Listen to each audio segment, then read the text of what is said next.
All right, welcome everybody. Free China Post 33. 33. Free China Post or fun. Free China Pod? What did I say? Post. Oh, pod, whatever. Whatever, you and Jack Ma could suck a donut. Yeah, you and Ma Yun can go harvest Uyghurs' organs illegally. Alright, so what's going on, man? Not much. It's been a while since we recorded. More than a week, which is not acceptable. Is that a fact? I thought we recorded last weekend. Last Sunday. I think it's less than a week. No, you said that twice, but it's not true. We recorded last Thursday. Oh, did we now? And we tried to record this Thursday, but my stupid microphone just died on us. So I got an all new hot setup now. It's good. It's pretty nice. I'm thinking I have like a new input control, so I think maybe I'm going to be able to put like a drop machine in, so maybe I'll just be able to do live drops that you'll be able to hear, but that's in the future. That's probably a little ways off, but hopefully we'll see. You and Jim Kramer. Do my best. Alright. But yeah, man, I don't know. We learned lots of stuff today. The Comrade Who is an idiot. We learned that. I mean, in the news. Trump can't stand correctly. Oh yeah, that's just a weird picture, though. I mean, he's just a weird fucking guy, man. He's looking. Well, there were two of those pictures, but yeah. Yeah, but I mean, well, one of them he was like leaning forward to kiss Trudeau. I mean, because he's. Donald Trump is just a giant fruitcake. Like, he does weird shit. He's a weird guy. Everyone does weird things. Yeah, I will say he also, I saw just a few minutes ago on Twitter, he tweeted about whoever got drafted second. I don't know who. I'm not following the NFL draft, but whoever got drafted second, he's like, you are a big, beautiful boy, and you are my favorite, and congratulations to you, and I'm so happy for you. He loves big, strong boys. That's why he loves the generals. That's why he loves big football players. He loves big, strong men. Big, strong men. Crying. He was crying in my arms. I was holding him, consoling him. He cried. My nipples felt his tears. It's definitely not even. It's obviously not not trying to make this like a homosexual thing, but he has a very deep yearning to be in the arms, or at least in the presence of big, strong boys. Yeah, but did you also hear? There's a lot of shit on these dumb comedy shows talking about how he always talks about big, strong men crying around him. That it's like an obsession. Like, two of his obsessions are being a baby and crying. Big, strong men crying. There's maybe 20 or 30 different audio clips of him talking about big, strong men crying. That's weird. Yeah, he's got a really weird obsession with it. Maybe that's his fetish. I think he just wants to be a baby. That and Russian sex workers peeing on beds. Well, that's the thing, man. It all goes back to being a baby. The Russian sex worker was probably wearing a diaper. He's like, treat me like a baby. And then I think he was wearing the diaper. That she was probably dressed up like a mom. Then why was she peeing on him?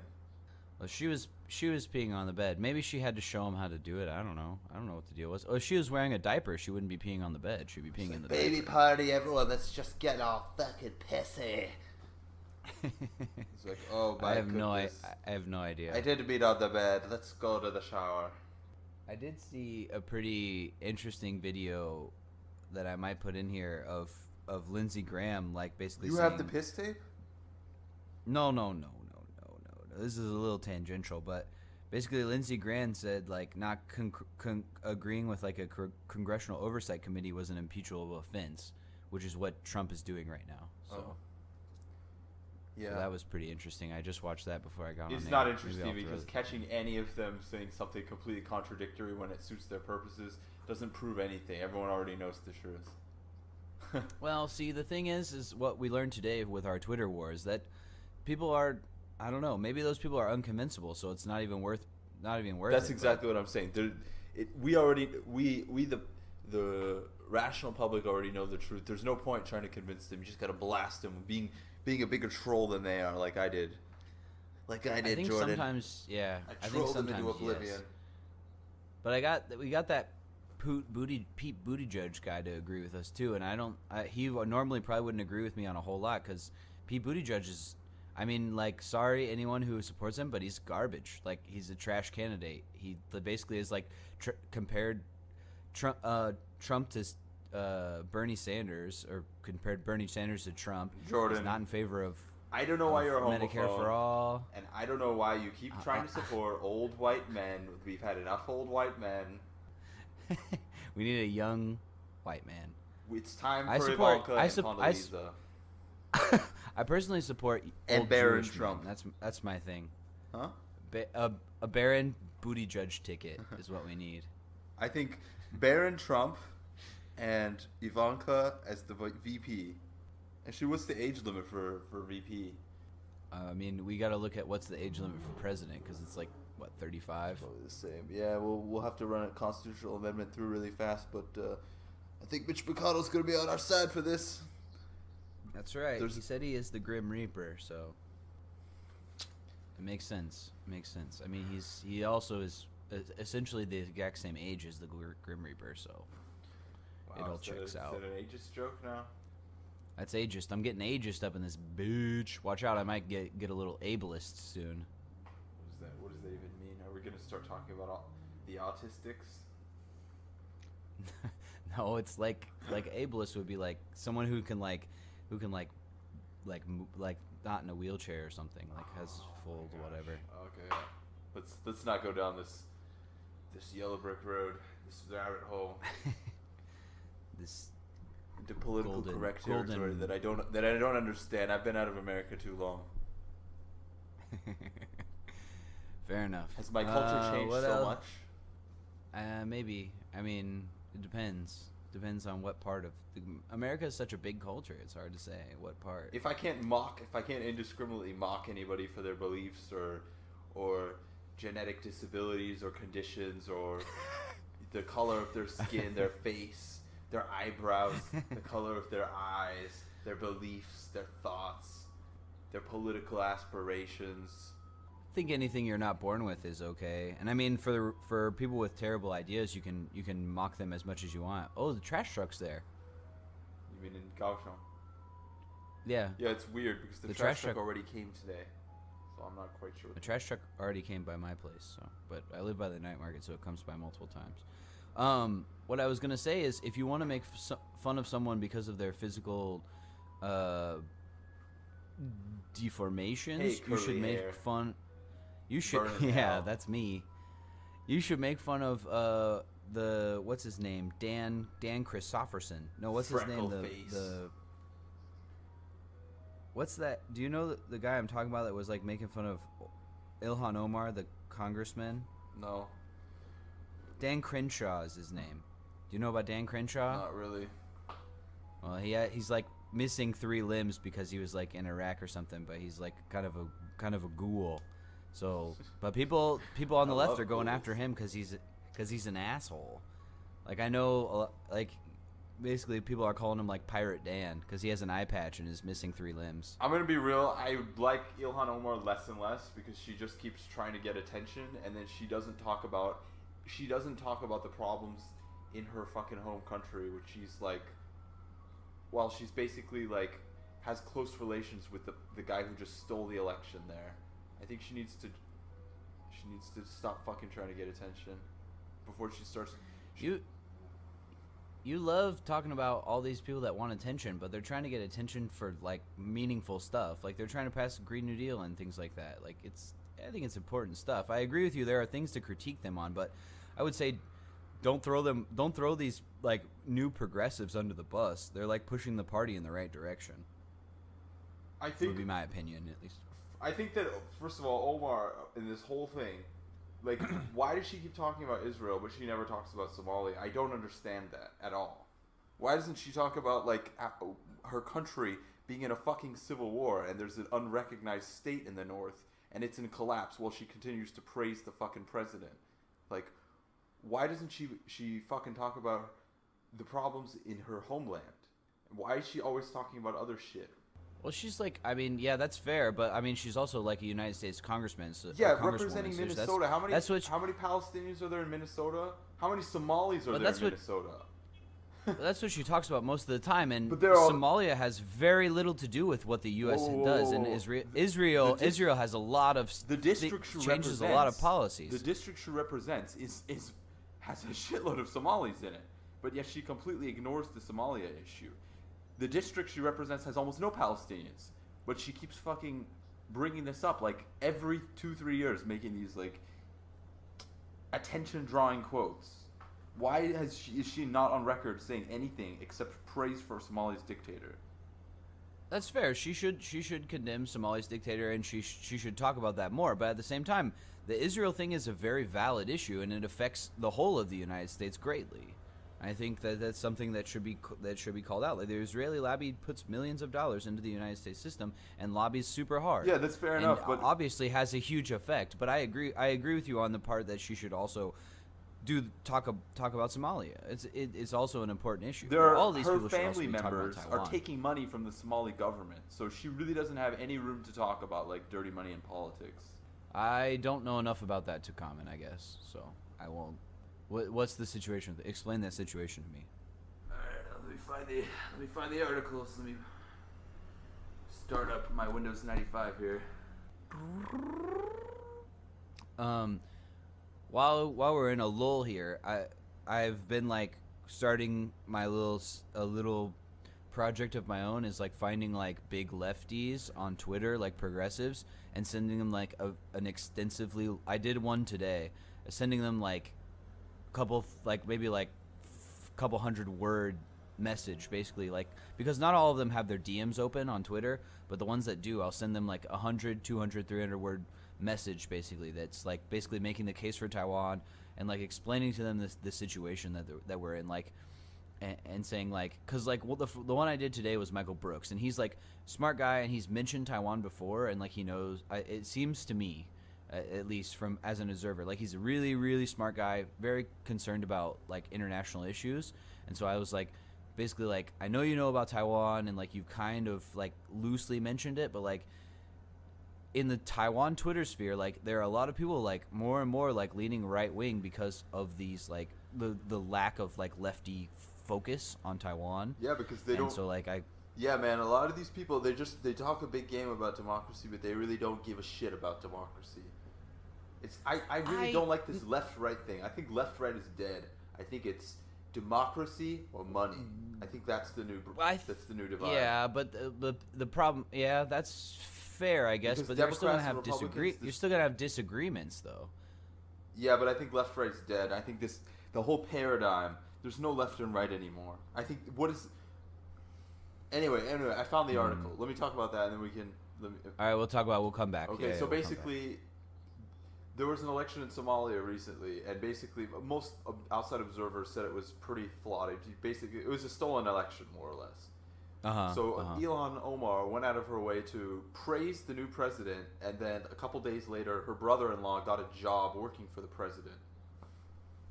And then she went to visit, taking a picture with the president.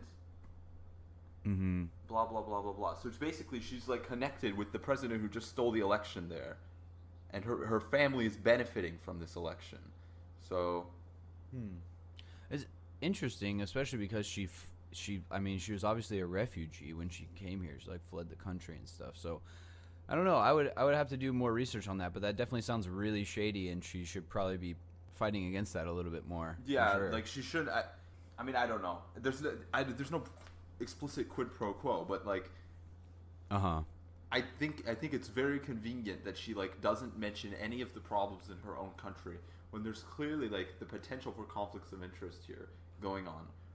Okay, I can agree with that, but I still think that she's a very good congressperson and has very good policies, maybe aside from that. So this is again where I've had these discussions and legitimate like actual conversations with people. Like there's a guy I talked to on Twitter who's Taiwanese, and he had like a big discussion with me asking me why, like his question to me I think was, what do you think will happen to Taiwan if like someone a progressive gets elected?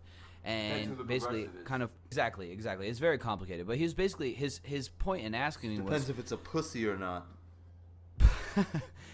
his point in asking me was like, okay, why, like, you know, if a progressive gets elected, like, why would you support a progressive if they're like a little bit like weak on Taiwan? And what I basically responded to him was like, the fact that they are right on 99% of the issues and only wrong on 1% of the issues is better for me, because then I only have to push them on the 1%. Same with Ilhan Omar. I feel like in maybe about 90%, she's right on and she's killing it. I know what you mean. And so but I would rather support her than support a right-wing candidate who I agree with on Taiwan and literally nothing else. I know what you're saying, and that's You know what I'm saying. I think this dichotomy should be ended. I think that there's right-wing Democrats and there's left-wing Republicans on a lot of these issues. But I think what the other thing to consider is some of these do-or-die issues. For me, like, the second any Democratic candidate comes out against Medicare for All, I'm fucking done with them. I don't have any interest in them anymore, and I don't have any support in my heart for them anymore. That's one of my do-or-die issues. And Taiwan is too, man. If they're listen, I mean, like, a lot of these people, isolationists in a lot of ways like you, but you live in Taiwan, so you're a little twisted on this issue. Most isolationists, if push came to shove, if China invaded Taiwan, they would just be like, oh, that's bad, we should do some sanctions. And that would be the end of it, man. They wouldn't fucking do shit. And Donald Trump is the same fucking way. That pussy signing a fucking trade agreement with China. Fuck him and his... It's just a prank, bro. But yeah, like, I mean, it's true. Like, I mean, I consider myself somewhat an isolationist, but I more of like a soft power type thing. Like, I think that military should... no soft power, man. With China, if... I know. What I'm saying is, in general, we need to use as much diplomatic pull as we can. So I'm for a complete divestment from a lot of these countries. These countries, like, especially like China, completely divest and say, we're not trading with you anymore. We're done with you. Like, we're totally done, and fuck you. And until you release the 2 million Uyghurs that you have in concentration camps, are estimated between 1 and 2 million. We're done with you until you stop doing illegal organ trade. We're against you until you totally admit that Taiwan is a country. Those things, yeah, absolutely. And there are other states like that, like Bolsonaro in Brazil.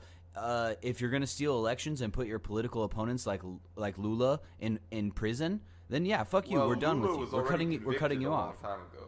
I don't. Yeah, but there's like almost no evidence of any crimes that he committed. And Bolsonaro is a fascist, like a proto-fascist that's like taking Brazil in the complete wrong direction and basically selling the Amazon to companies. You know that Lula was a fucking like neoliberal. Liberals hated Lula for like a decade, man. Lula was like the poster child for like Latin American neoliberal, like, right-wing leaders. So why are you coming to the defense of Lula now? Well, I would prefer him over Bolsonaro, and he obviously, like, he had, from what I don't know a super ton about him, but from what I've heard, like, basically his policies are at least much better than Bolsonaro's, and he's much better for Brazil than Bolsonaro. Lula was a convicted fucking fraudster, basically. Like, and he destroyed the country. Really? I would be. I don't know. Maybe I need to read more about him. But from the coverage that I've. Yeah, man. Okay. Let's see. Till 2010, I can look it up here. Political orientation. Blah blah blah blah blah. Maybe I'm mixing him up. I think so, because he's like definitely. So. I mean, he's part of the Workers' Party, and from what I've heard, like he's in favor of like a lot of social programs, basically. Yeah, so is fucking Hugo Chavez, but that doesn't make him progressive. Yeah, but it would make him better than a right-wing fascist. I don't, man, you're the way you're looking at it is like it's a dichotomy. You're either a fascist or you're a communist. That's like, this is a really old way of looking at the world, I feel like. There's so many different individual policies. It's not like you have to choose one or the other here. Like, history. Oh, it is like you have to choose one or the other if it's a two-party election. Yeah, but these people. I can say both are bad and one is better. I can say two. Yeah, but if there's two choices, I can pick the better choice. You can. Like in 2016, I would have picked Hillary, even though I think she's a piece of fucking shit. But saying that doesn't mean anything constructively, because we're speculating, and basically you're comparing two people who have already basically left politics entirely. I mean, well, not in the case of Bolsonaro, but what I'm saying is that doesn't it's not a substantive statement to say that one is better than the other because one of them is out of politics. He's not up for election. Well, one of them basically got arrested under like very suspicious circumstances. Lula was charged under what's the lady? She was charged under the ladies' rule, man, and she was the same bloody party as him. It was like right before the elections.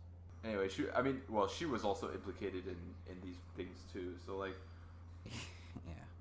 So yeah, I mean there was that's what caused her corruption downfall in the scandals. election, though. That wasn't like the doing of Bolsonaro. Which news sources are you looking at? A bunch of different ones on this is most obviously I haven't followed it very far, except for on YouTube. Like this is like a cursory issue. I don't even remember how we got onto this, but I like mentioned it, I guess, because I said Bolsonaro's terrible. But anyway, like we're talking about I don't remember. You're talking about how there's no more right versus left, and then it's. I'm not saying that it doesn't exist. I'm saying that it's not a useful scale anymore. I feel like because. Yeah, but I mean, you're one who always comes out and says you're trying to like you like when I said like when we had the discussion about like basically like polygamy and things like that. You're saying like you're destroying like the whole social construction that we have in the country, and that's what it is. And it's the same thing in the U.S., man. You're not going to just say, well, it's not useful anymore, so we can't use it. So I mean, for us, you can't people, just because we're not like politicians, man. We're people kind of looking at from like a 10,000-foot view at these issues. So I'm saying for me and you, when me and you discuss this, I'm saying looking at these things from like this is left, this is right, isn't necessarily useful. That's what I mean. I'm not saying that it should like whatever. That's all I'm saying. Well, I don't think you're gonna get rid of it, but okay, yeah. Of course. Okay, that's fair. Of course. That's fair. Maybe I just slightly think it's misunderstood what you're saying. I think it's a dead thing. I think it's as dead as Facebook. What do you mean? But what do you mean? So what do you mean by dead? You mean just dead? Like, just MySpace like is it's not coming it's back, not accurate. Facebook is gone forever. That's what I mean, Jordan. It's dead. All right, MySpace 2.0. I'm down. I want to be Tom's friend again. When I say dead, I mean I'm just being like silly. Okay. Yeah, I mean, I think that's true. The rub here is like, how do you get people to get past that right? Because I agree with you in the sense that like people don't understand like where they stand politically, because most of especially the American electorate, I don't know about in a lot of other countries, are massively misinformed. I mean, people who say they're like quote unquote right wing, if you look at for example like the ACA versus Obamacare, like it's the same thing, but like when you pull it pulls extremely differently. So all these right wingers are against Obamacare, quote unquote, but if you ask them about taking away the ACA, they get angry. A majority of the country is in favor of it, even though it's a crappy right wing program with death panels, like and they talk about death panels all the time, and it's like, yeah, that's the health insurance that you have right now, and it was that way before Obamacare, and it will be that way until we get Medicare for all, but like it's better than the plan we had before. And so people recognize that, but they're so tied up in their I'm a quote unquote right winger, I'm a Republican, that they can't get outside of that. And like I just see people share the dumbest shit on especially Facebook, and that's why I try to use Facebook as little as possible, is because it's just like I don't want to see people that I think are like moderately intelligent people just saying sharing the dumbest shit that I've ever seen. And so yeah, I agree with you, but how do we change that? We don't change that. That's not for us to change. And first of all, I think that you're also a little bit conflating like right with Republican, left with Democrat, and those are also completely fucking false. Like the Democratic and Republican. How so? Okay, what does right wing mean to you? Define it. I mean, obviously that's like a very broad. That's a super broad thing. On foreign but I would say it means you're more conservative. Right wings are usually more hawkish, more interventionist. It depends on in which way. Okay. Because like, and it depends on in which government, because there are different like. The left wing is interventionist in the sense of like they want to do like BDS in certain countries, especially Israel, namely that we talked about earlier. But like That's exactly my point. That it's not ideological. They take specific cases and they attach it to these big movements, republicanism and the Democratic Party, and they basically, first of all, there's not even fixed views on these. The Democratic Party, Absolutely. 8 years ago, 10 years ago, how did they feel about Russia? They were generally a lot less hawkish on Russia. After Donald Trump, the party's completely flipped. That goes to show. Yeah, you don't have to go back 8 years ago. I totally agree with you. Like look at what Obama said to Trump or to Romney. Like what did he say? Like the 1980s wants its foreign policy back when he was basically being hawkish on Russia. So yeah, totally. But even if you look at, okay, that's one specific country, but even if you look within the same party at different countries, you'll see a difference. Like you just said, how did the Democrats respond to Israel? How did the Democrats respond to the Palestinians after terrorist attacks? It's completely different. Like whose human rights is more important? Why do the Democrats not say anything about human rights in China? Why did where are the Democrats saying anything about Venezuela? I'm not expressing my point. I'm saying that every country, every case, you have like a political idea behind it that defines how you're supposed to respond to it, and it doesn't actually correspond with any set of strong, unbreakable values. The values are second. The politics are first. I feel like it depends on that gets down to the individual politician level. It depends. I mean, I think like when you're talking about values, like someone like Bernie Sanders or even Elizabeth Warren, like they're very strong on their values, and I think that they stick by them. So I think that nobody's immune to this. Even I mean because I'm thinking to more or less of a degree. I would say to more or less of a degree. Go ahead. What were you gonna say? That's what I was gonna say. To more or less of a degree. That's a fair statement. I think that nobody is immune to this, and I think that if you I give you a list of countries, and if they did the exact same thing, I would do the same thing. If they did the exact same thing based on your previously held views about that country, based on which party you belong to, you would have completely different ideas about their actions, even if they did the same thing. That goes to show that these aren't values, these aren't ideologies even. It's about party. It's about identity more than anything. That ideology is not real anymore. For the normal person that doesn't follow politics closely, but I feel like the more and more you follow politics closely, it gets, I don't know. Yeah, I guess just to some degree or another, I agree with you. But there are people that, I don't know. This is the thing where we're splitting hairs here, where it's just like, well, some you're asking people me agree why I said more. the left-right divide is dead, and that left-right actually doesn't correspond to the Democratic or Republican Party anymore, because they don't. The Democratic Party, more than half of the candidates don't support a public option. Okay, how is that? Whatever. Yeah. They also don't. I would say almost the majority. It depends if you're talking about politicians or voters. There's a difference between politicians and voters too. I'm talking about politicians. Okay. Yeah. Agreed. Yeah, agreed. So yeah, and I would say I actually don't have figures on this, but I would say the majority right now actually don't support like a Medicare for all either. I mean, look at the presidential field right now. How many of them support out and out Medicare for all? Isn't that what I just said? Very few. Yeah. No, that's what I'm saying. Is I'm agreeing with you. I'm saying. Yeah. Out like. So what separates the Democratic Party from the Republican Party? Almost nothing, actually. Yeah. I mean it depends. It depends. Like if you're talking overall, yeah. Maybe I agree with you, cuts? dude. You're gonna find very few people that criticize the Democratic Party, who also vote for it less than me. Like I will criticize. I had this debate earlier, like with that guy that we were like you were trolling, and I was like trying to have a conversation with, and then ended up trolling also on Twitter. It's just like he was like they do the same thing on the right. Is these right-wing people, they're like, yeah, but Obama. And I'm like, yeah, I fucking hate Obama too. Like, I don't think, like, he did some good things and he's better than fucking Romney, but, like, yeah, he wasn't great. Like, he did a lot of really, really heinous shit. And did a lot of, evil, like, borderline evil shit. So, like, yeah, you're not going to catch me, like, supporting the Democratic Party in general, because I don't like them. I don't like a lot of the leaders, and I think they fucked over Bernie in 2016, and they're going to try to do the same thing, and they're trying to do it right now. So, yeah, I agree with you. I feel like you're not trolling hard enough, Jordan. See, the thing When is, they're like Obama, you need to be like, show me Trump's birth certificate, because he's a fucking, like, he's a Muslim, and he's like a Manchurian candidate from Kenya. You gotta, like, rape their minds.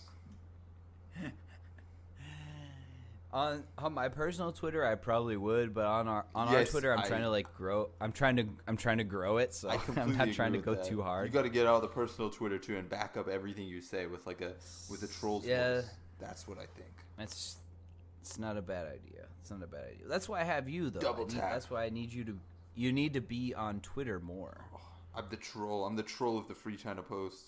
Yeah, and it's great. And we need more. Okay, so here's what we need to do. We need to build FCP Army. And I want people to get on Twitter, follow us, and I want you to respond to these stupid fucking people that I talk to all the time. Actually, I don't talk to them that much. Like, I deal with China trolls, and what happened this week was I was like feeling it. I was getting a little cocky, and so I started posting on like things like MSNBC would like post some dumb shit, or like Trump, or like these China websites that I follow just to like see what their propaganda is.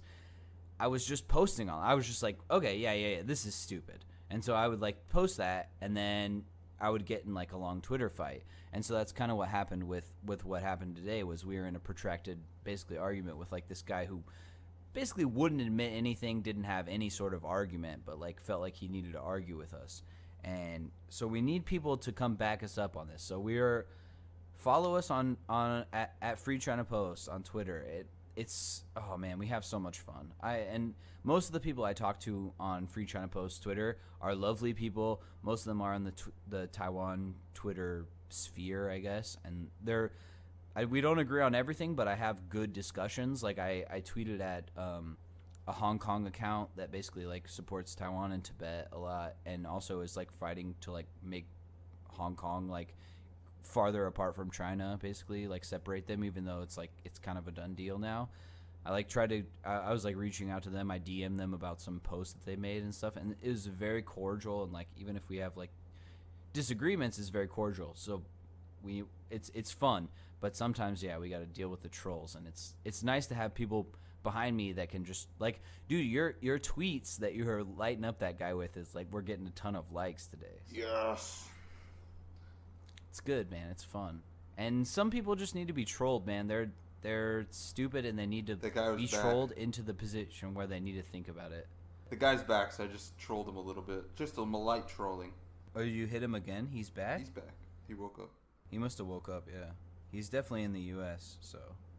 But yeah, I was getting lots of notifications about your tweets and people liking them and such. So, oh man, wait! You're talking about the China guy? Yeah, maybe it's a different China guy. I can't tell. That's the same guy as from before. Abby will troll him too. Abby's been trolling him too. So shout outs to Abby. Abby, we give Abby a lot of shit, a lot of on criticism this for her ideas, which aren't necessarily fully thoroughly developed.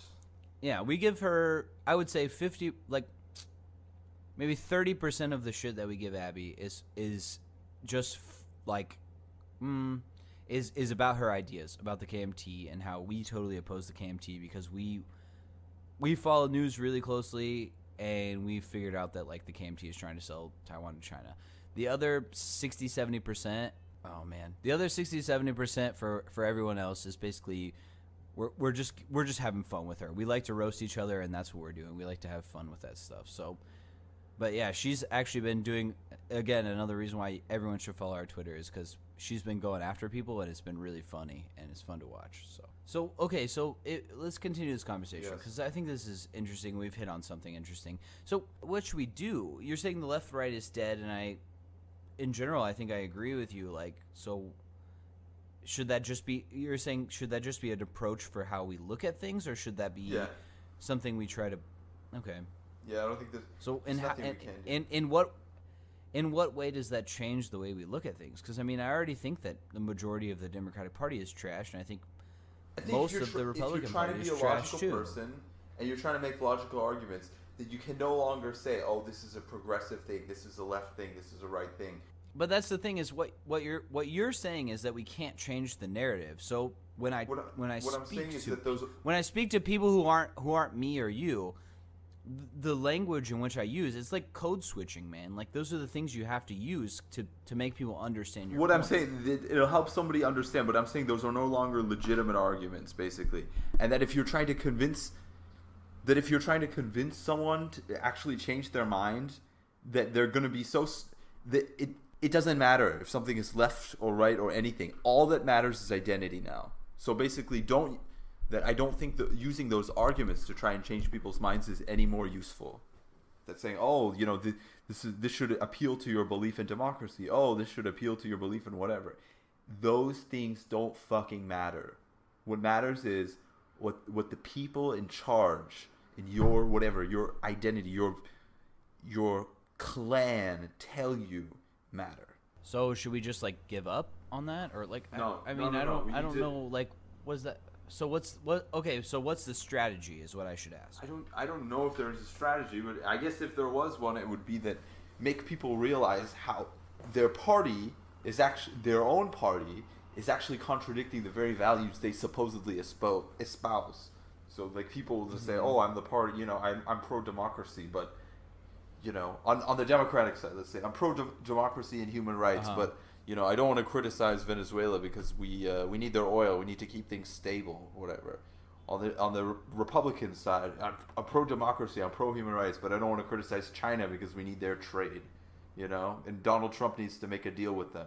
I would say, well, on the Republican side, I don't. Those are just examples because the parties are split anyways. Okay. Those parties are split. I mean, the Republican Party, probably 50% wants to deal with China, 50% wants to nuke China. So like, that's the thing is it's so segmented that it's hard to just like, yeah, I guess if you're dealing with people on an individual basis, yeah, I guess that's fair, but on a broad basis, like if we're for instance, like I think everyone knows, like I do essentially all of the social media for our platform, like yes, what if I'm sending out I guess because yeah, you just send out the tweet of the thing that you believe in, and then yeah, you deal with people on an individual basis. So okay, all right, that's fair. But yeah, I agree with you. So, but I think that's no different than the way that I've approached everything, at least from my perspective. I'm not saying we're doing anything wrong. I'm just saying the way we discuss this, that somebody's a progressive, that the right is bad, that you know Democrats are good. These narratives are completely fucking false. Both of the parties are shit. 100% There agree. is no left. I've never. There is no progressivism.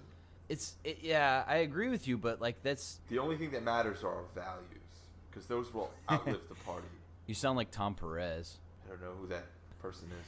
Tom Perez is like the DNC chair in Congress, and I'm being facetious. I'm just kidding, but he says like things like, what's his voice? He has like a weird voice. He's just like, you know, when we put hope on the ballot, Chris, we win. When we allow our opponents to put fear on the ballot, we don't do so well.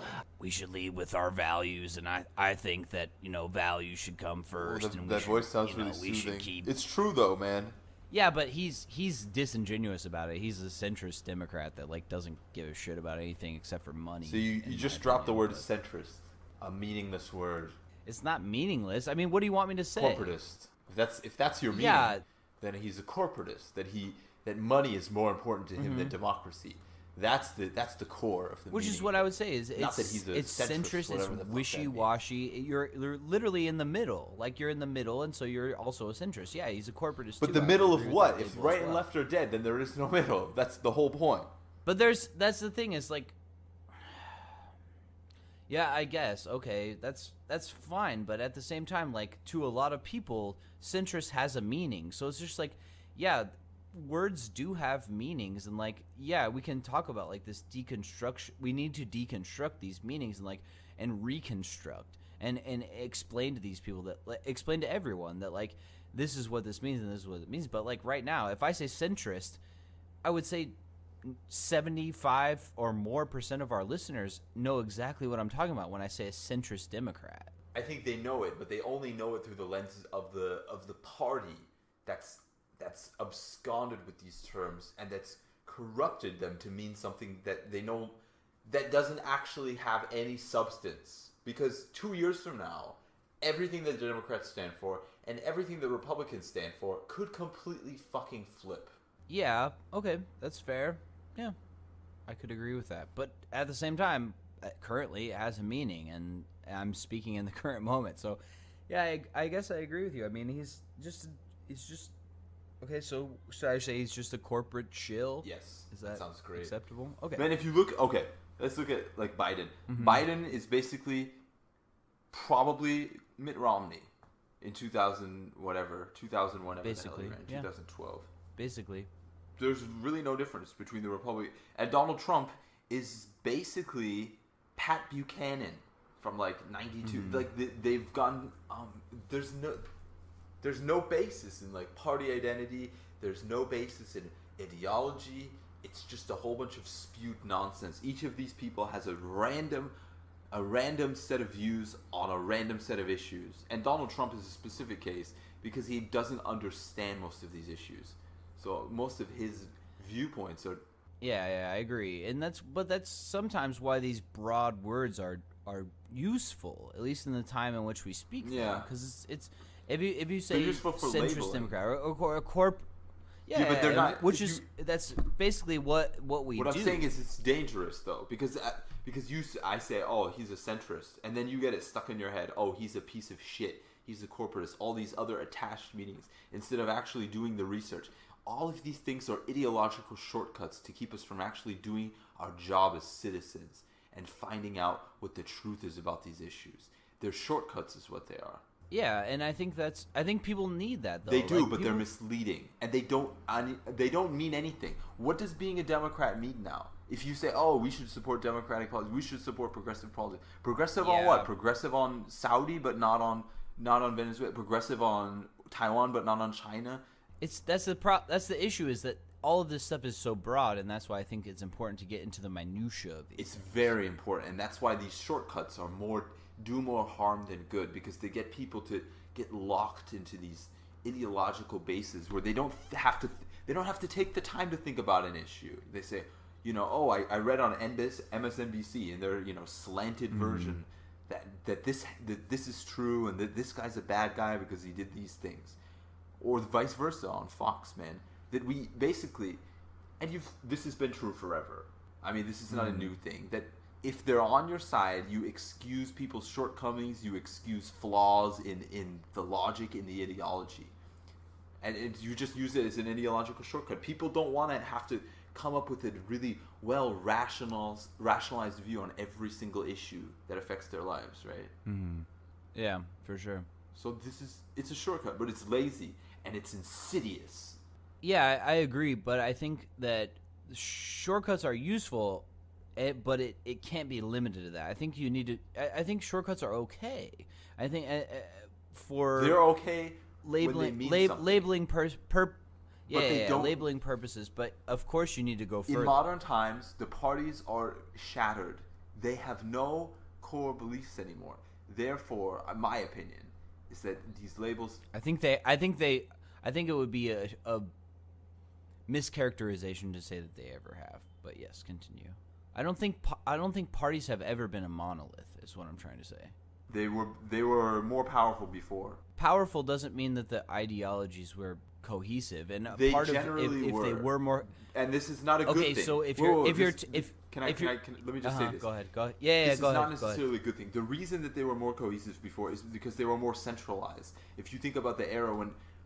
Yes, absolutely. That's exactly what there's a handful of people basically setting the ideology for the party. Maybe that's not. Maybe that's worse. But they were at least stable. And there was only a handful of people that could vote as well to agree with you. I'm agreeing with you. I'm not trying to. Well, let's say 60 years ago, most people in the north. 60 years ago. Yeah, I guess, but again, you're cutting off a huge percentage of voters. Okay, fine. 30 years ago, 40 years ago, 1975. I mean, even now, there's a huge percentage of people that are disenfranchised. But okay, continue with your point. I just wanted to say we have, even in pretty recent history, the parties have been very monolithic, and part of that is because of disenfranchisement, and part of that is because of apathy. But go ahead. I shouldn't say anymore. I think that sums up what I want to say. Okay. All right. So yeah. I think, but I think that's that. I think your general point is pretty spot on. I mean, we definitely, everyone, even, I mean, it's tough and it takes a lot of time and effort, but diving into the minutia of policy and things like that is like very important, and that's sort of tangentially, that is why I have such a problem with like people, these candidates like Buttigieg, who just literally said like, I think philosophy is more important than like policy, and it's just like, no, policy should and is number one, and that's what everyone should be diving into. And if policies that your candidate doesn't support are trash, like, you shouldn't support that person. And I think that would help a lot of people. But the issue is there's so many news sources, man, that like sometimes it's a wash. I mean, even these like, and everything has been mislabeled now, and maybe that's partially in agreement with your point, is that like these things that are considered democratic or even smeared as like liberal, like the New York Times, CNN, MSNBC, they carry water for the corporatist wing of the party and the establishment wing of the party, and they're not in favor of things like Medicare for all and things like that. I mean, look at the CNN town hall. Did you watch any of the CNN town hall? No, I don't have time for that. Nonsense. Okay, this is I only watch clips because I like to watch things like that, but most of it was going on when I was asleep. And this will get me to another point that I want to ask you about. Is there's a lot of like planted questions basically in this, and they're doing things like okay, so for instance, the question to Bernie Sanders, because he said he wants enfranchisement for everyone, even people in prison, basically. What do you think about the that? question that came up with here, we'll get to that, but let me make my point first. The question that was raised was very skewed in the way that it was formed. So she said, okay, so you're in favor of enfranchisement for all. So you're in favor of the Boston Marathon bomber voting. And it's like, that's one person, as opposed to saying like, oh, hey, all the people that we locked up for nonviolent drug offenses, which is like a large portion of the people that we lock up in this country, those people would also be able to vote in favor of policies that would free them as they should be freed, because they should never gone to jail in the first place. That was my point. Okay, so where do I lie on that point? I haven't totally made up my mind about it. What I would say is I'm in between everyone should vote / when people get out of jail, they should vote. But I am 100% certain that everyone, once they are out of jail, should have all of their rights restored. Immediately? They should be able to vote. apply.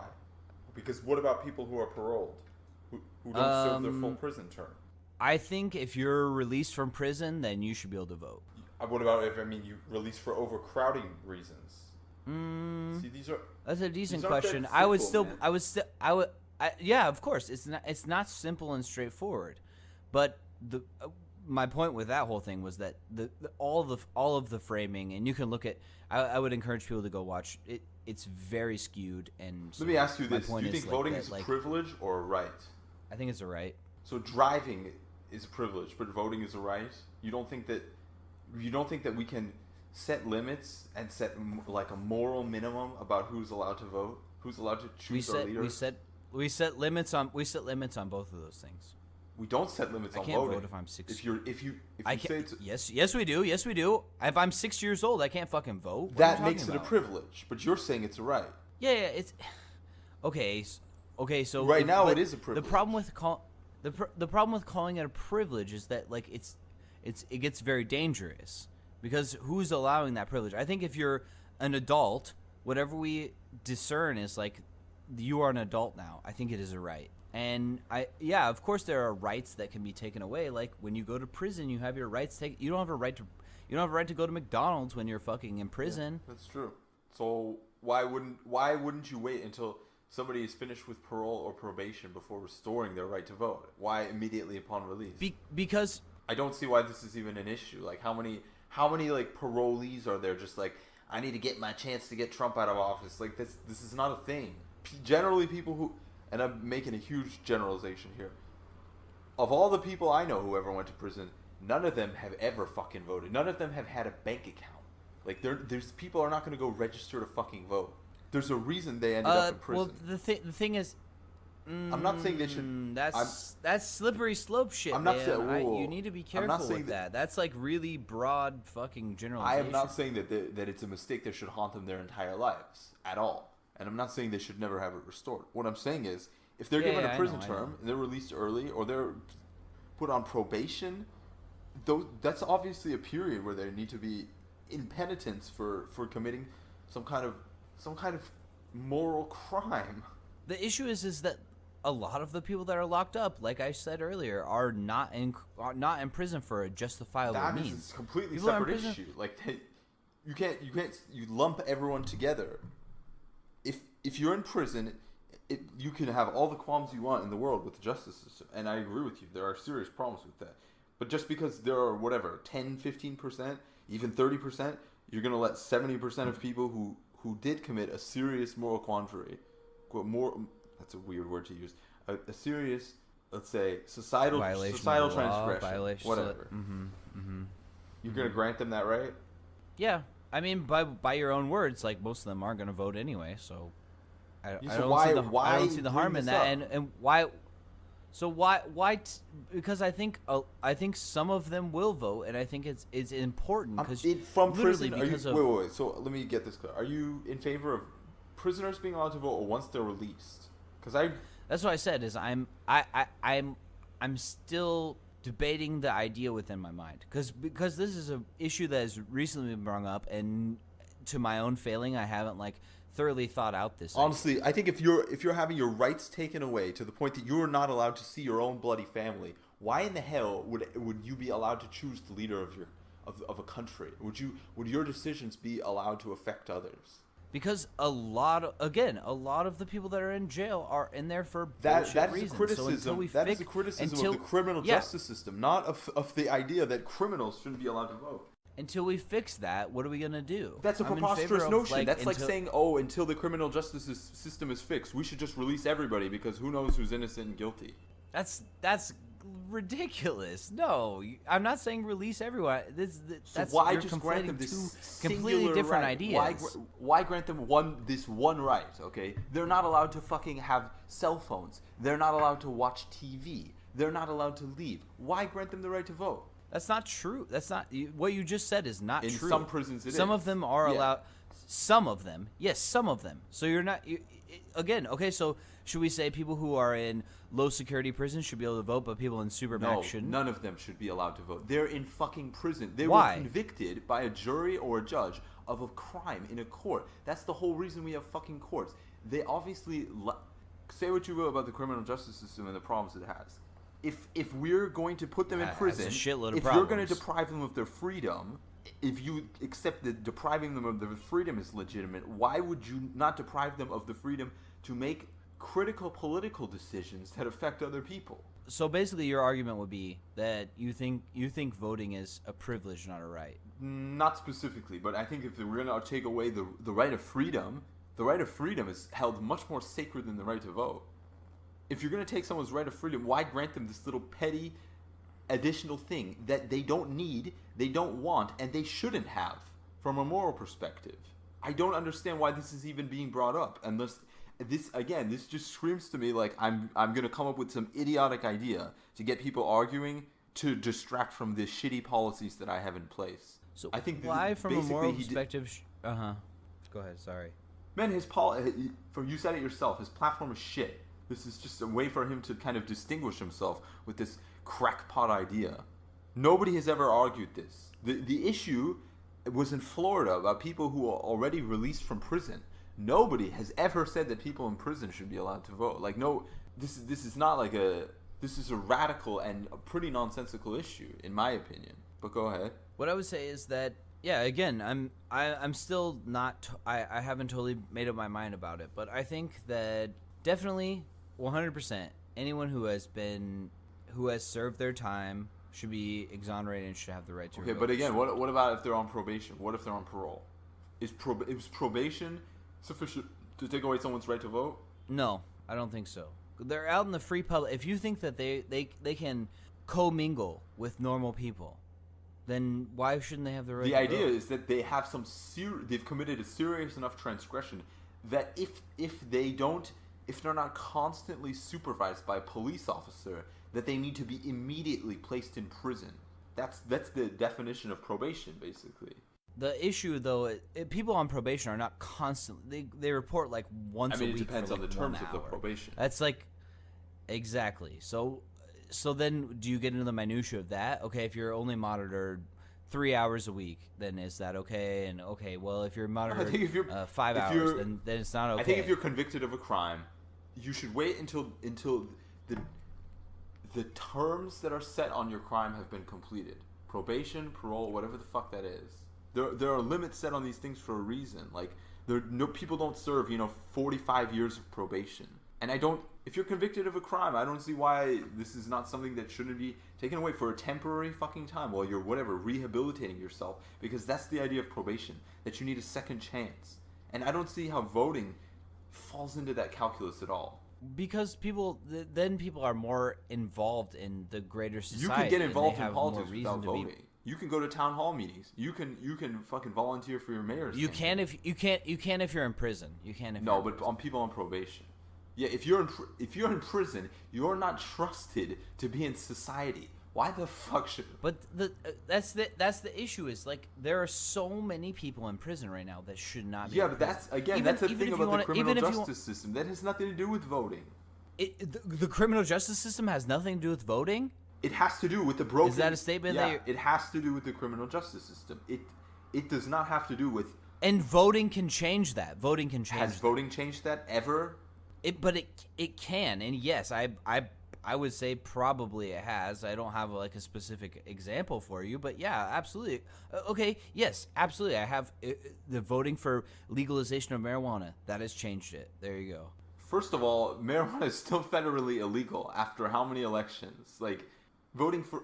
Yeah, and it's stupid, and it shouldn't be, and all drugs should be decriminalized in my mind. But at the same time, it has changed things. And if all the people, and even like a quote unquote, like we want to talk about, oh, there's no right left anymore. If people in a place like Georgia, for instance, if all the people locked up for nonviolent drug offenses could vote, yeah, it would be turned way faster than it is now, as it should be, because these people would say, yeah, you smoke a little marijuana and you smoke a little cannabis and you feel fine and there's I nothing wrong with it. completely It's the same as disagree with you. alcohol. I know what you're saying, but most of the people in prison for drug offenses are there for dealing. They're not there for consumption, because you don't get sentenced to 3 or. I don't know if that's I don't true, know but if that's true as a fact, but in my experience, anyone who I've ever met, any case that I've ever seen, if you have a amount that's considered small enough that it's personal possession range, you generally don't get sentenced to prison time. In general, those are not people who are like, oh yeah, let's legalize it. The second it gets legalized, man, they're out of a fucking job. They're not supporting legalization anyways. They're probably voting Republican in a lot of cases, man. Which people? The people that are sitting in prison for these drug offenses. You think people sitting in jail for drug offenses would be voting Republican? Yeah, I think most of my most of the people that I knew growing up who basically in their mind they agreed with decriminalization, they were basically progressive on a lot of issues because of their this elitist idea of leftist politics. Most of them are anti-democrat. It sounds like you're saying that they would still vote They agree with Democrat they agree with in favor democratic of principles, decriminalization. but identity-wise, they're Republican because they think that they think that the Democratic Party is an elitist fucking leftist party that doesn't conform with their sense of identity as like a hardened man. Okay, I would argue that both parties are elitist, but Yeah, but that's not how. I mean, you think that like. yeah, I know what you're saying. You're talking about someone's identity. So if you think they're like gonna come out and they're gonna like make big waves in the Democratic Party, think again. That's what I'm not trying to be an asshole when I say that. I'm sorry. No, I know. No, I know. Don't I worry. think first of I know, all, I none love of them it. are not none of them. Most of them are not gonna vote, especially. Well, if you're in prison, man, like I guess you don't have much things better to do with your fucking time than just like sit around and read these like election materials. But the ones who get out of prison are trying to rehabilitate their lives, man. Like the fraction of people who vote is already low. The fraction of people whose lives are basically shattered, who are going to go and vote, is even lower. Yeah, so that's why I would say, to some degree, even on that, that's like obviously that's like a very somewhat of like an empty point, but it's just like that's part of it. It's just like the people that are going to vote are going to probably be quite informed or really abreast of like some policy. I wouldn't assume that to be the case. In fact, it's probably the opposite. Not inherently. Okay. I would maybe, guess. but I think that if you think that all the people that are going to vote are going to be totally uninformed about policy, then it's going to be a wash anyway. But I think there will be a decent amount of people that like are at least going to vote in favor. And I feel like I don't see why this is an issue. Honestly, I really don't understand why this is even like an idea that was brought up. Why is this the most important thing to talk about? The fact that this was brought up as like a debate issue and not like Medicare for all, I don't think it is the most important issue, and I think that in some ways it is a distraction, but that's that's my whole point. Okay, with the Fox News debates, the CNN debates. I think a lot of these questions are distractions. Yeah, they are. This is bullshit. From the real issues. I think these are things that still should be discussed. You want to talk about disenfranchisement? Go ahead with what you're going to say. But Andrew Yang was one of his policy platform planks is that he wants to make election day Saturday. Why aren't they talking about that? You know how many fucking more people would get to vote if they moved it into the weekend? Why is that not a fucking like headlining issue? Why is letting fucking felons vote in prison a fucking debate stage issue and making election day on Saturday not? That's fucking preposterous. Shameful. Well, one, we can keep it on Thursday. Just make it a national Tuesday. holiday. yeah, sorry, I said Thursday. Sorry. Yeah, that's what I mean. Sorry, no, So, not Saturday. National holiday. He wants to make it a national holiday. Because the issue with like if you make it on the weekend, if you make it yeah, Saturday. You're right. He wants to make it a national holiday. You're right. I said it wrong. No. But I'm gonna continue that out because if you make it on a weekend, one, a lot of people still have to work on a weekend. Two, if you make it Saturday, people who are Shomer Shabbos, like Jewish people, strict Jewish people would they be able to vote? I think you're not, right. So make it a holiday. That's fine. And if you made it Sunday, there would be people who would say like, oh, this is like, it's our. And you know what else? They would have to amend the Constitution to do it if they wanted to change the day. So it doesn't make any sense. Yes, oh shit. It. What's up? Sorry. Anyway, yeah, I think this is an interesting issue, but I think the fact that CNN caused us to debate a meaningless fucking issue, this is sad on both of our parts that we didn't see this for the farce that it was. This is clearly a farce. I mean, okay, so here's one question I would ask. How? I dropped my phone. Anyway, how do you feel about Bernie Sanders doing the Fox News debate? I don't give a shit. Like, why would I care? No. He did it. So do you think it's a good thing or a bad thing? It makes no fucking difference to me at all. I don't care about any of these stupid corporate media companies at all. I think that criticizing him, I think it's probably a net okay. Like, it probably, like, at a 1 to 100 scale, bad to good, it's probably like a 51 because it gives him a wider audience. Yeah, I think it's a good thing, honestly. So we're in agreement on that. That's 51. Yeah, I think it's a positive thing. 51. I would probably go a little higher than that, but yeah, I get yours. Well, I saw a lot of these people that are like, just like giving it form, it's giving Fox credibility, blah blah. Like, it's because you read too much mainstream media, man. Fox already has credibility to like half of America, so it's not like you're giving it. Who are you giving it credibility to? To liberal? I don't know. I think you're being a little too generous to Fox, but yeah. What man? It's more watched than the other networks. Like, sad fact. So like, you can talk all you want about credibility, but they have credibility in the eyes of a lot of Americans. It depends how you define a lot of Americans, because more than half of the people watching cable TV choose them over other news networks. Yeah, but the percentage of people that watch cable TV anymore or watch news networks, it's dwindling. Not probably in the Midwest, man. It's probably not. Exactly, but the Midwest rural has places. a smaller population than places like they're not in losing. They're rural not places. losing their Again, fucking but that's senators. the population is small. Yeah, that's true. That's true. You're not wrong. And again, I would say there's an argument to be made that the Senate isn't undemocratic, but you know, yeah, I agree with you. It's true. It definitely has a lot of influence. My point there is that the influence is outsized. The amount of people that watch Fox News, the average Fox watcher, I guess, is like 70 fucking something years old. The median age for them is like 60, 70 years old, so it's kind of a joke. Anyway, I think we're equally skeptical about the Democratic Party. So I think that with the upcoming implosion of the Republican Party, the Democratic Party needs a new competitor. So, okay, do you think you think that the Republican Party is going to implode? I think that it's going to decline. I think that they're probably, honestly, 2020 will probably have a Democratic president, probably until 2028. If I had just a wild prediction here, I think it'll be Bernie. Okay. I think it'll be Bernie, and I think it'll run until 20. Predictions are fun. Yeah, hold me to that. 2028, and then I think it'll probably switch back to Republicans, probably another 4 years, and then I think that they'll be so demographically low that basically the parties will have to shift ideology significantly in order to readjust. So I think around 2028, there's going to be a massive shift. Mm-hmm. The Democratic Party will be in crisis. The Republican Party will have gone through crisis for 8 years. They're going to go through crisis in 2020 once they lose. Yeah, I think it's going to be interesting to see. I think that the Democrat.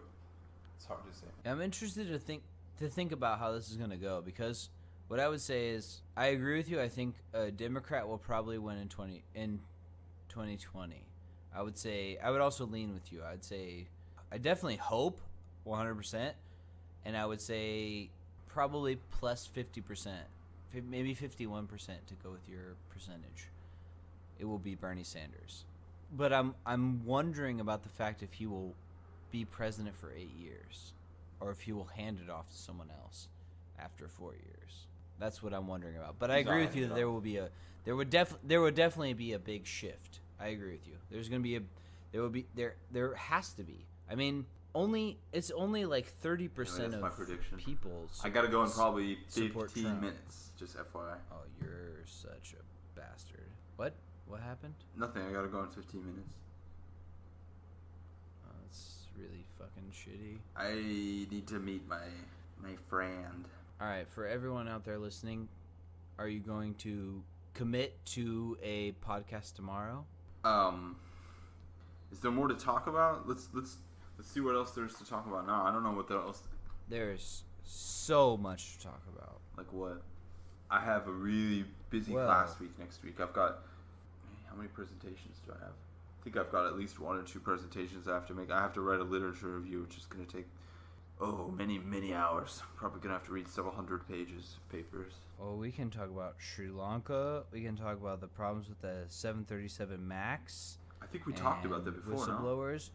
We did, but we can talk about it more. We can talk about Japan and Russia. Okay, what about Japan and Russia? We can talk about the Kim summit. Oh no, I mean Japan and Russia is basically like the whole like Kim Jong-un conversation, basically. Like Russia is trying to be like a mediator between the two. Russia's just trying to shove its fat dick in like the middle of all these situations, basically saying we're a nuclear armed state and we've got North Korea's back. That's exactly what they're doing. Yeah. Oh, okay. Here's a tangential issue that I would like to hear your thoughts on. There's reports out now that said like, basically Trump paid North Korea I forget if it's $2 million. It's got to be $2 billion. No, $2 million. I don't know. $2 billion. To destroy the piss video. Dollars. No, to release the piss video. He was like, let me get that piss video. Release the what? What's his name? His a German name. The guy that they released that like immediately died after he got back to the Heinrich US. Müller. Warren something. Oh, Otto Warmbier. Otto Warmbier, there you go. So basically, there's like stories out now that say like basically Trump paid like a ransom to What North a Korea puss. to release him, I haven't heard that. and then he really What a puss. What a puss ball. Fucking paying the regime to build nuclear weapons, man. He will go down forever in history as Kim Jong-un's biggest fan, the one that gave him nukes. yeah. I mean, he already had nukes, but yeah, it's kind of ridiculous. They may have had like semi-capable nuclear devices, but basically he allowed this guy to test ICBMs and did absolutely nothing about it because he's weak.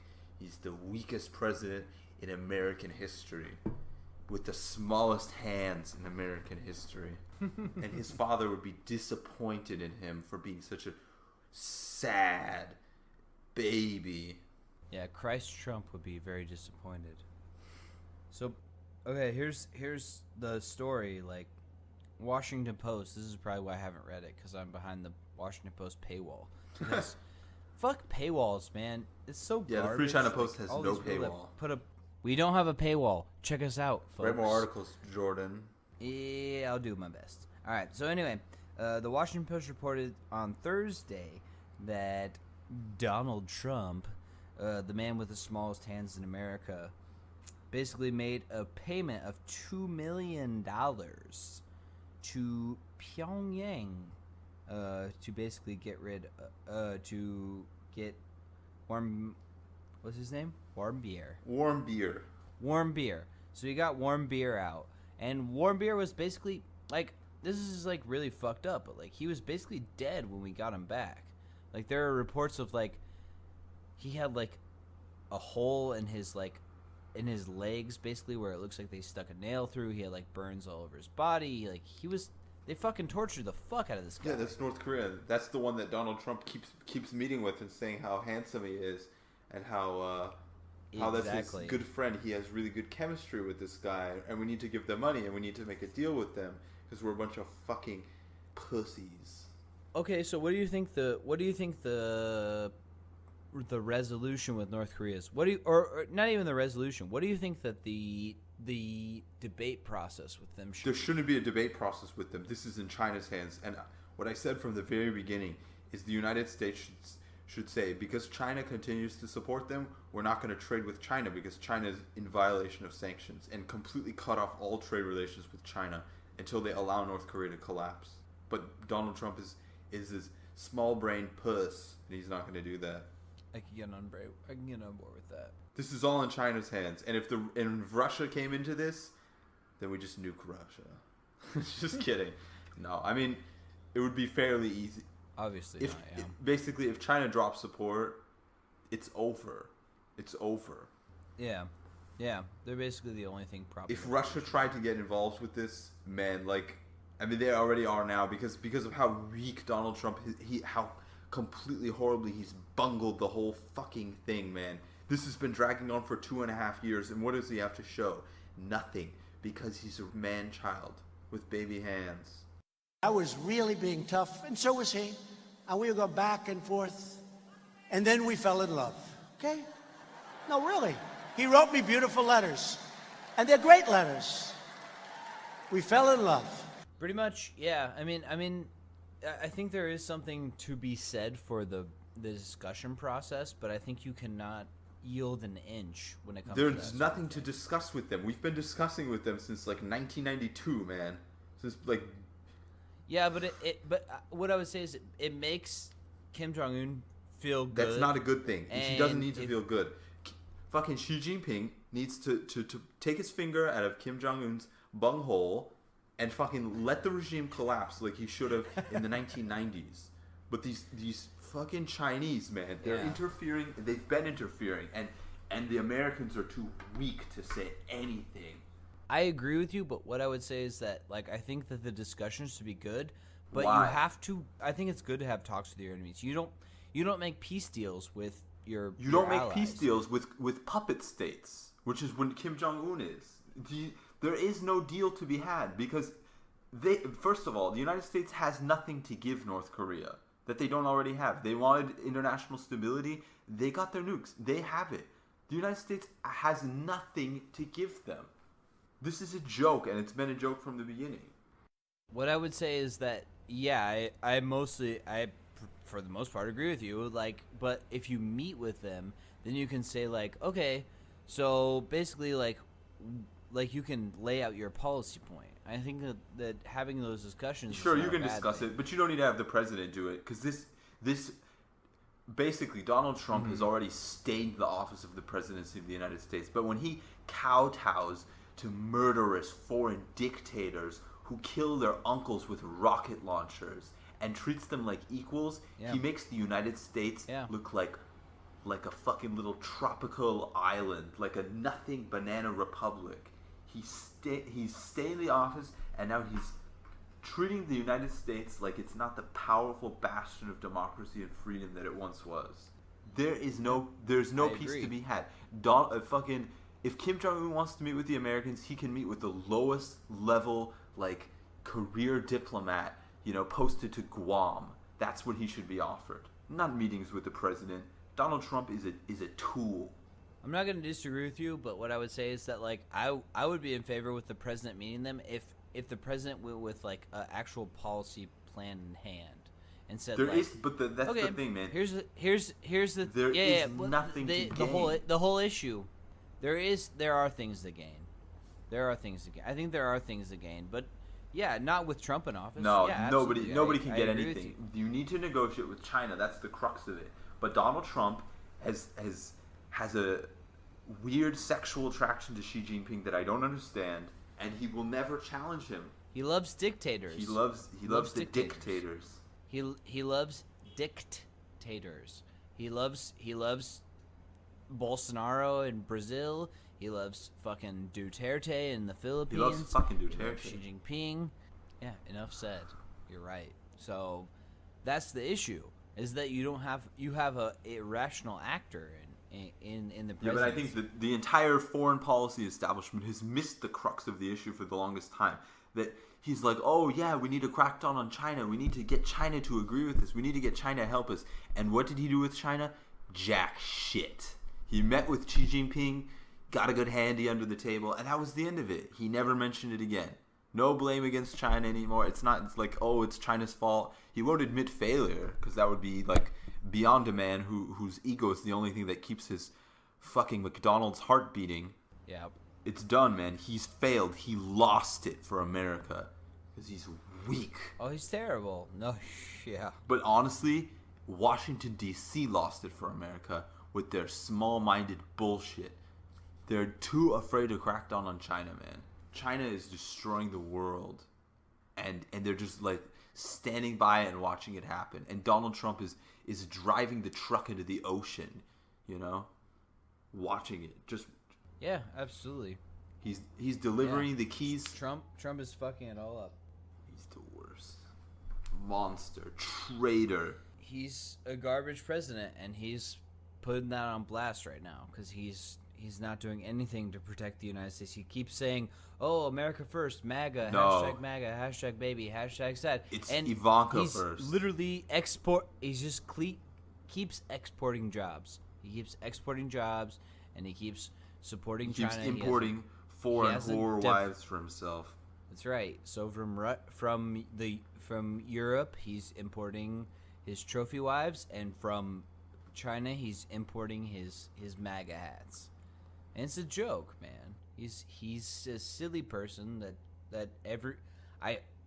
it's literally almost unfathomable for me to think that he got elected. But that shows you how broken our system is. I remember the day I woke up and I found out that he got elected, and I knew America would never be the same. Find one more issue before we go.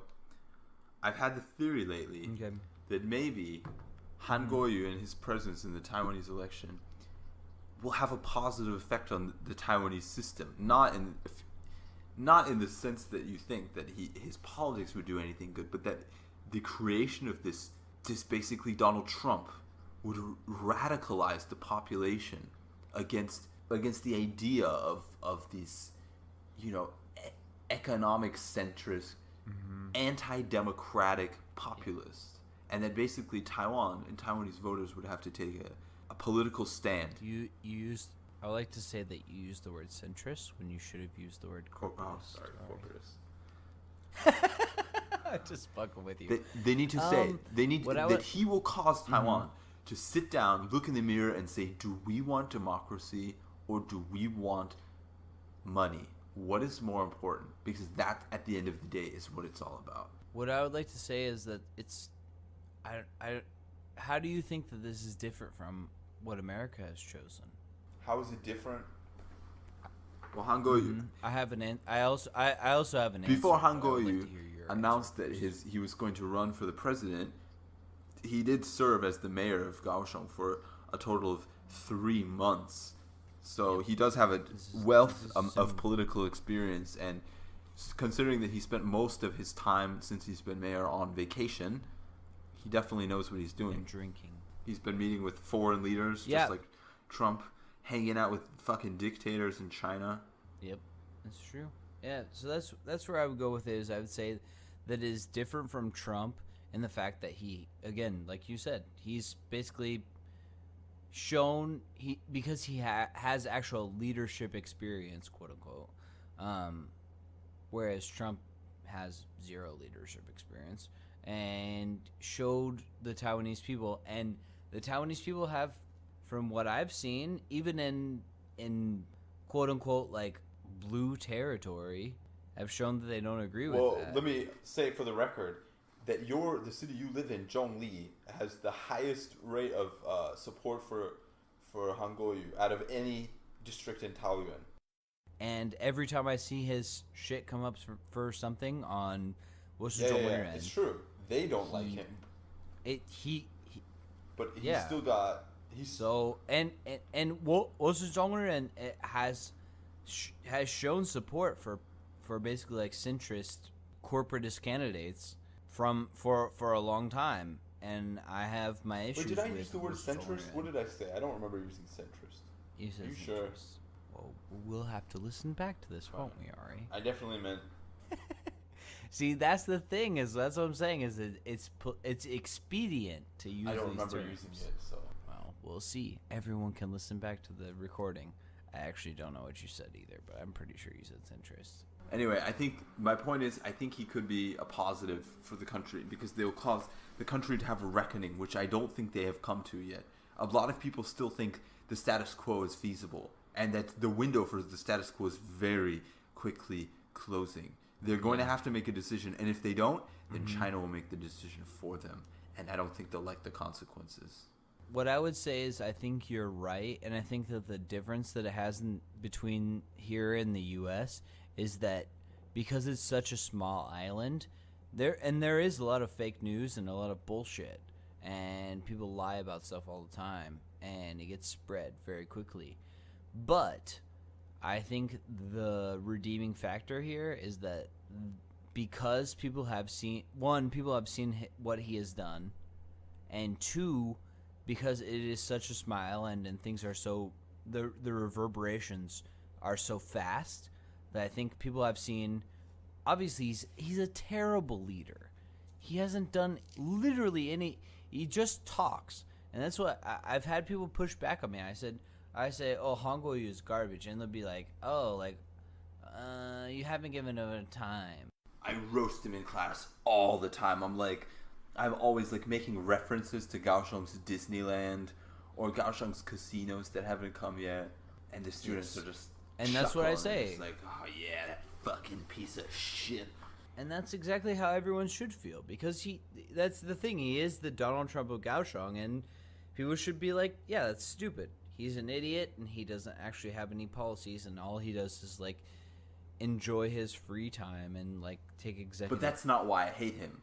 You can be a loser, and that you can and I'll hate you for being a loser. But the reason I hate him is because he would sell his fucking country for money. He doesn't put democracy over economics, and that is treason. Yeah, it's certainly treasonous. So, yeah, I agree with you. Yeah, it's bullshit. He's a piece of shit. But from the, I mean, and again, I'm in a pocket of Taiwan, but from the people that I've talked to, the majority of them have been like, yeah, he's a fucking idiot. And that's why we need to have more Taiwanese people on to talk about this shit. So I think I have something lined up with some Taiwanese people who are pretty political. So we should get together and talk with these people. I can probably get one tomorrow Maybe morning tomorrow. if you want. Ooh, depends on what time tomorrow morning, because I have to teach like all day. But tomorrow night I could probably. So if we want to do one tomorrow morning and then tomorrow night, we can 3? two. It's two. One tomorrow morning and That's tomorrow 3 night. this weekend, I mean. That's good. I like that shit. People want these podcasts, alright? People are literally yearning. Their loins are yearning for our podcasts. I'm not sure about the accuracy of that statement, but I'll take your word for it. We have millions of followers, Ari, and they all are yearning deep in their loins for us to produce more content. More something. That's right. That's right, Ari. Offspring. So, all right, let's see what happens. So, figure out about that thing, and I'll figure out about my thing, and we'll get these podcasts going. Because we need to do some Mandarin language podcasts, not Chinese language. Because fuck China. We can just call it Taiwan Guoyu. I'm okay with that. I also have a lot of fun making fun of my students who write simplified characters. I'm just like get on them about it. I'm like, it's ugly. But that's okay. That's another reason why I think that like Taiwan is like having like has a decent swing is because like most of my students, when they see simplified characters, like I study in my book, and my Chinese book has both traditional and simplified characters.